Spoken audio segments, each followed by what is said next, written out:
And Dale, we mentioned just how much you love the sport and what you've done on the betting side of things. Like you've created this niche and this audience here. What goes into your bets and your process here? I mean, like I love looking at the board every week of just how much things have evolved from race winners, top three, top 10, manufacturer, best finishing manufacturer, the head to heads here.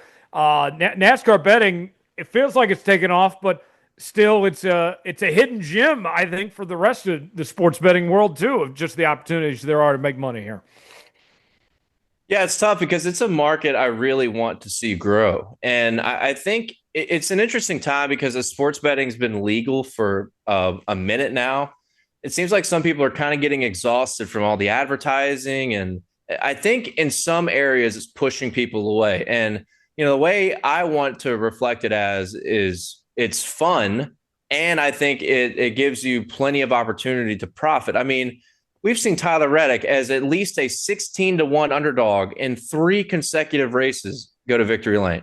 I mean, that's absurd. And there's no other sport, maybe golf is the only other pro sport that could compare because you got 100 guys in a tournament. It may be kind of likely that one out of those 100 who's a 20-1 or a 30-1 guy wins. But I think it's a fun sport to get involved in terms of sports betting, just because there's so many opportunities.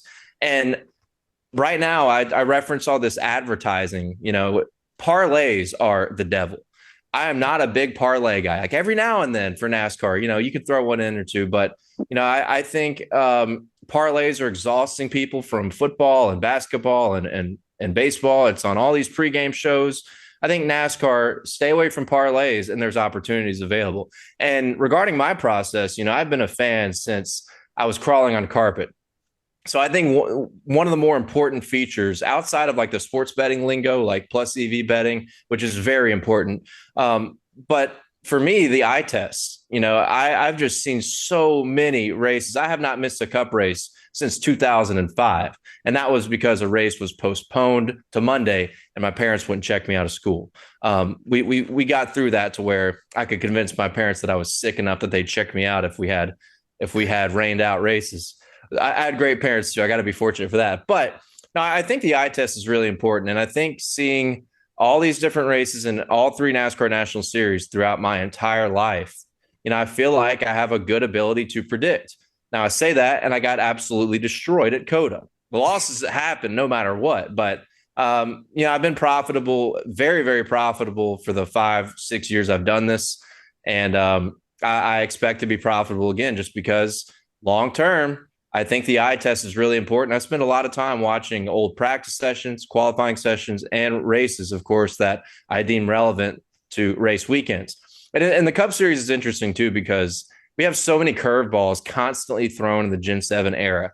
It seems like every year there's something they throw into these technical racetracks that changes some type of aspect of these races. And this year, it's the horsepower, right? We saw Dakota didn't seem to have a huge impact in terms of the players, but interesting to see what will happen at Phoenix, because the first thing I told my Discord is, remember, on this same exact tire that Goodyear's bringing back, we had a tire grenading roulette in the championship race last year, and now we're adding this extra horsepower on the same tire. So we'll see what happens, but I think NASCAR betting is a really fun opportunity, and I'm fortunate enough to I've had some good success over the years, and some people say I'm just really lucky. Maybe I am. I don't know. But regardless, it's been fun, and hopefully we can keep up the profitability.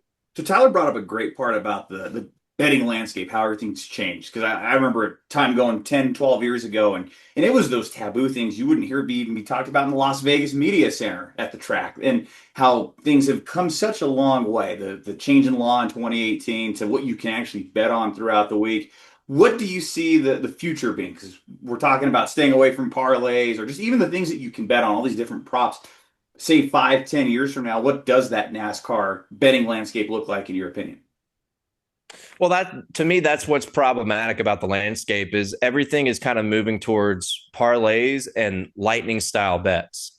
For example, like a lightning style bet, maybe in NASCAR that we could see maybe in the next 5 to 10 years is like We do have props on caution flags, like when you might see a caution flag or over under on cautions, but maybe over unders on drivers spinning out, right? Like I referenced that on my betting podcast a couple weeks ago when Adam Andretti was announced that he was going to run that Atlanta race. I was like, I want the over 0.5 on a self spin. And that did happen. But I could see something like that happening. And I think that's kind of it's fun, but to me, it's kind of the negative part of it, like having too much out there that everybody can just flash bet all these different crazy types of props. But to your point, the evolution of it's been awesome in a way, because back when I started betting, all I had to bet on was outrights and top threes or podiums.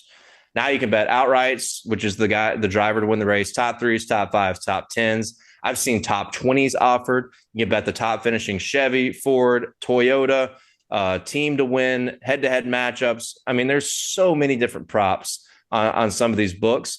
It's a good thing, I think, but I think it can be a bad thing too, having a little bit too much out there. But yeah, it's tough to say where it will evolve on what new markets will come out year to year. I feel like if there are new markets, they're going to be that type of flash bet type of thing. Like I said, over under on a driver to spin out, or maybe a caution.